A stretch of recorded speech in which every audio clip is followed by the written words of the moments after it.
Hello and welcome to beauty experts.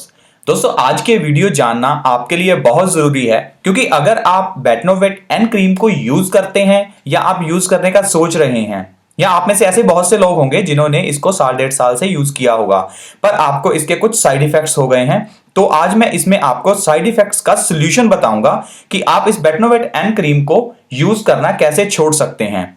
पूरी तरह से छोड़ सकते हैं या आप थोड़ा टाइम लगेगा, पर इसके सॉल्यूशंस आप एक बार जान लीजिए। अगर आप यूज करने का भी सोच रहे हैं इस क्रीम को तो भी आपके लिए उन सॉल्यूशंस को जानना जरूरी है क्योंकि ये बेटनोवेट एन क्रीम एक स्टीरॉयड क्रीम है जिसको आपको लॉन्ग टर्म के लिए यूज नहीं करना। मैक्सिमम इसको 5 से 10 दिनों के लिए यूज कीजिए।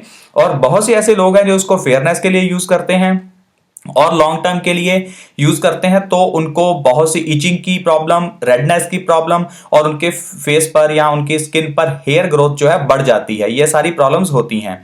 तो आज मैं इसका सोल्यूशन बताऊंगा और आप प्लीज इस वीडियो को देखते रहें क्योंकि इसमें मैं आपको 2-3 सॉल्यूशंस बताऊंगा जो आपके लिए काफी हेल्पफुल रहेंगे। लेकिन मेरा एक सजेशन है आपके लिए कि अगर आप इसको फेस पर यूज कर चुके हैं क्रीम को, तो जो सजेशन मैं बताऊंगा उनको परमानेंट सॉल्यूशन मत मानिए क्योंकि हर एक की स्किन अलग होती है और वो चीजें आपको मे भी कुछ ना कुछ इफेक्ट कर सकती हैं। तो एक बार आप सोल्यूशन देख लीजिए, अगर आपको अच्छे लगे या आपके स्किन की कहीं और आपने यूज किया है हाथों पर या पांव पर, तो आप उसको एक बार अप्लाई करके देख लीजिए सॉल्यूशंस को जो मैं बताऊंगा। उसके बाद अगर फेस की बात है तो सबसे अच्छा रहेगा कि अगर आप डॉक्टर से कंसल्ट करें, लेकिन आप सॉल्यूशंस एक बार जान लीजिए। दोस्तों, बेटनोवेट एन क्रीम को अगर आपने लंबे समय के लिए यूज किया है तो ये क्रीम एक स्टेरॉयड क्रीम है जो कि आपके बॉडी के जो स्किन के जो आपके टिश्यूज हैं उनके ऊपर डायरेक्टली इफेक्ट करती है। अब आपने अगर 1 साल 1.5 साल यूज किया है, 6 महीने यूज किया है, तो हो सकता है कि वो जो आपके जो इसके टिश्यूज होते हैं स्किन के वो चेंज हो जाते हैं क्योंकि ये सीधा एक तरह से ये बेटामेथासोन जो स्टीरॉयड है ये एक हाई पावर का स्टीरॉयड है। स्टीरॉयड की काफी टाइप्स आती हैं जिसमें ये हाई पावर का स्टीरॉयड होता है जिसकी इसमें क्वांटिटी 0.01% होती है। तो ये काफी हाई लेवल पर स्टीरॉयड है, इसके लिए इसे हम 5-10 दिन से ज्यादा यूज नहीं करते। अब आपने यूज कर लिया तो आपके बॉडी के जो टिश्यूज हैं, स्किन के टिश्यूज हैं, उनके ऊपर इफेक्ट हो चुका है। तो अब इनको एकदम से इनकी सही स्टेट पर, नेचुरल स्टेट पर लाना मुश्किल होता है। तो सबसे पहला सॉल्यूशन जो आपको याद रखना है वो ये है कि अगर आप बेटनोवेट एन को यूज करना छोड़ना चाहते हैं तो आपको इसकी क्वांटिटी कम करनी पड़ेगी। जितनी आप लगाते हैं बेटनोवेट एन उसका आधा पार्ट आप लगाइए। मान लीजिए आप बेटनोवेट एन को इतना सा, सपोज इतना लगाते हैं डेली अपनी स्किन के ऊपर, तो आप उसका आधा करना शुरू कर दीजिए। तो उसको कम लगाइए। 1-1.5 महीना आपको ये सोल्यूशन अप्लाई करना है। एकदम से अगर आप छोड़ेंगे तो आपको इचिंग होगी, रेडनेस होगी और भी आपको प्रॉब्लम्स, कुछ इरिटेशन आ सकती है या कुछ जलने जैसा आपको लग सकता है। तो इसलिए आप इस क्रीम को एकदम से नहीं छोड़ पाएंगे। तो बेटर है कि आप इसकी क्वांटिटी कम कर दीजिए, लगाना कम लगाइए।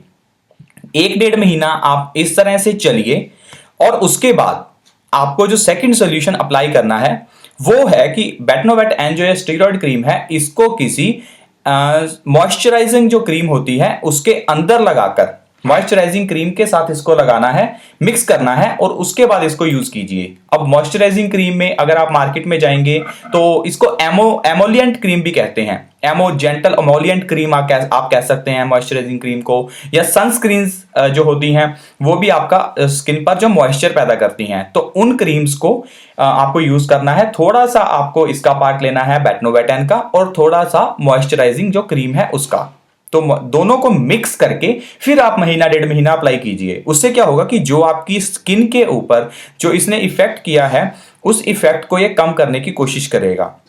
एक तो आपकी बॉडी के ऊपर मॉइस्चराइजिंग जो क्रीम है उसको सूट होने में थोड़ा टाइम लगेगा, तो इसलिए 1-1.5 महीना इसके अंदर, बेटनोवेट के अंदर उसको मिक्स कीजिए और बेटनोवेट थोड़ी कम लगाइए और दोनों को मिक्स करके लगाइए और फिर आप 1-1.5 महीना यूज कीजिए। तो फिर धीरे धीरे आप इस क्रीम को छोड़ पाएंगे। अब जो डॉक्टर आपको एक तीसरा सोल्यूशन बताता हूं, जो डॉक्टर आपको एक सोल्यूशन बताएंगे उस सोल्यूशन को कहते हैं कि आप जो इसके अंदर जो बेटामेथासोन है ये भी एक स्टीरॉयड है जो कि एक हाई पावर का स्टीरॉयड होता है।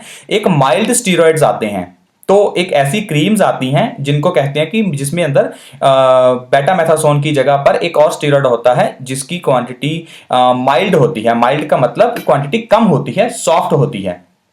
तो ऐसी क्रीम्स को यूज कर सकते हैं। आप उस क्रीम को यूज कीजिए और बेटनोवेट को छोड़ सकते हैं, क्योंकि आप ये नहीं है कि आप बेटनोवेट को नहीं छोड़ सकते। बेटनोवेट को यूज करना छोड़ सकते हैं, लेकिन आप स्टीरॉयड यूज करना नहीं छोड़ सकते। तो इसके अंदर पोटेंट स्टेज में, हाई पाथ स्टेज में स्टीरॉयड होता है।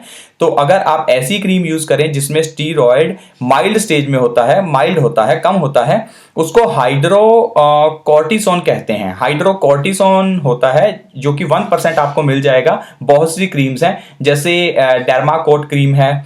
तो मैं आपको इंटरनेट पर एक बार दिखा भी देता हूं कि कौन कौन सी मैं क्रीम्स की बात कर रहा हूं या किस स्टेज की बात कर रहा हूं, और हाइड्रोकॉर्टिसोन क्या है, ये चीजें मैं आपको एक बार दिखा देता हूं। तो ये तीसरा सोल्यूशन है कि आप बेटनोवेट एन को यूज करना छोड़ सकते हैं और उसकी जगह पर कोई ऐसी स्टीरॉयड क्रीम यूज करें जिसके अंदर स्टीरॉयड की मात्रा जो है वो माइल्ड स्टेज में हो। और बेटामेथासोन की जगह पर इसके अंदर देखिए, जहां पे लिखा होगा कि बेटामेथासोन वैलरेट है। बेटामेथासोन वैलरेट एक बहुत ही हाई बार स्टीरॉयड है, तो इसलिए आपको कुछ ऐसा माइल्ड स्टेज का स्टीरॉयड यूज करना है। लेकिन फिर भी मेरा देखिए एंड सोल्यूशन जो है वो यही रहेगा कि अगर आपकी फेस की बात है तो हमें अपने फेस के साथ सेंसिटिविटी होती है, तो फेस के साथ कुछ ऐसे छेड़खानी नहीं करनी चाहिए और खुद से कोई सोल्यूशन नहीं अप्लाई करना। तो मेरी रिक्वेस्ट है कि अगर ये सोल्यूशन आप फेस के लिए करना चाहते हैं तो प्लीज आप ना करें। हाँ, आप क्वांटिटी कम करके, पहला सोल्यूशन जो था कि बेटनोवेट एन की क्वांटिटी कम कर दीजिए यूज करनी, वो चीज आप अप्लाई कर सकते हैं फेस पर, बट उसको मॉइस्चराइजिंग में मिलाकर अगर आपको करना है तो फेस के लिए पता नहीं कि कौन सी मॉइस्चराइजिंग क्रीम भी सही रहेगी आपके लिए, आपकी स्किन किस टाइप की है। तो प्लीज आप एक बार डॉक्टर की सलाह जरूर लें। तो चलिए अभी इंटरनेट पर आपको दिखाता हूं कि कौन सी मैं हाइड्रोकॉर्टिसोन जो माइल्ड एक कम माइल्ड स्टेज में जो एक स्टीरॉयड है, उस कौन सी क्रीम की बात कर रहा हूं। तो चलिए मैं आपको दिखाता हूं। ये देखिए दोस्तों, इसमें बेटामेथासोन वैलरेट, जैसे यहां पर आपको मैं बेटनोवेट दिखाता हूं, बेटनोवेट के अंदर बेटामेथासोन वैलरेट 0.1%, ये पोटेंट स्टेज में होता है। पोटेंट का मतलब हाई पावर होता है, तो बेटनोवेट एन के अंदर ज्यादा है। मॉडरेट का मतलब मीडियम होता है, और माइल्ड का मतलब कम, माइल्ड का मतलब कम है।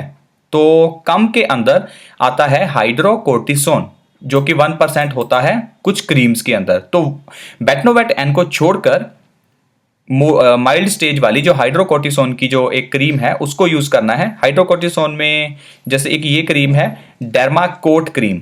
तो डर्माकोट क्रीम के बारे में आपको थोड़ा दिखा देता हूं। देखिए, ये जो आपके फेस के ऊपर कुछ प्रॉब्लम्स होती हैं, ये एक्जिमा की टाइप्स होती हैं। तो देखिए, ये जो डर्माकोट क्रीम्स हैं, इनके बारे में भी लिखा है कि ये क्यों यूज़ करते हैं। स्किन रिएक्शंस, अगर इंसेक्ट बाइट्स है, या आपको माइल्ड टू मॉडरेट एक्जिमा जो आपकी स्किन की प्रॉब्लम्स हैं, ये क्रीम उसी के लिए होती है। लेकिन इसमें स्टीरॉयड की जो मात्रा है वो कम है, तो वो आपको बेटनोवेट एन को छोड़ने में आपकी हेल्प करेगी। तो आप यूज़ कर सकते हैं ऐसी क्रीम्स जिनके अंदर हाइड्रोकॉर्टिसोन है। लेकिन अगर फेस की बात है तो प्लीज़ आप ऐसे सॉल्यूशंस देखकर अप्लाई मत कीजिए फेस के ऊपर। डॉक्टर से एक बार जरूर कंसल्ट कीजिए, किसी अच्छे डॉक्टर से जो एक्सपर्ट हो स्किन का। बाकी आप इन सॉल्यूशंस को ट्राई कर सकते हैं। अगर आपके हाथों पर या कहीं और आपके थोड़ी सी प्रॉब्लम हो रखी है तो आप इस तरह से ट्राई कीजिए। आई होप दोस्तों आपको ये बेटनोवेट एन के बारे में पता चल गया होगा कि इसके क्या सॉल्यूशंस हो सकते हैं। ये परमानेंट सॉल्यूशंस जो हैं ये आपका 3 से 4 महीने ले सकते हैं, डिपेंडिंग अपॉन कि आपने कितने टाइम पहले से बेटनोवेट एन को यूज़ करना शुरू किया था। पर ये नहीं है कि आप इसको लगाना छोड़ नहीं सकते। इसके सॉल्यूशंस हैं, आप डॉक्टर की सलाह भी ले सकते हैं और ये सॉल्यूशंस को भी ट्राई कर सकते हैं। और हमारे चैनल के साथ प्लीज़ बने रहें और चैनल को सब्सक्राइब जरूर करें, क्योंकि कभी ना कभी कुछ ना कुछ ऐसी चीज़ें हमें अपनी सेहत के लिए जानने की ज़रूरत है, क्योंकि सेहत है तो सब कुछ है। तो बहुत ज़रूरी है इन सब चीज़ों के बारे में जानना।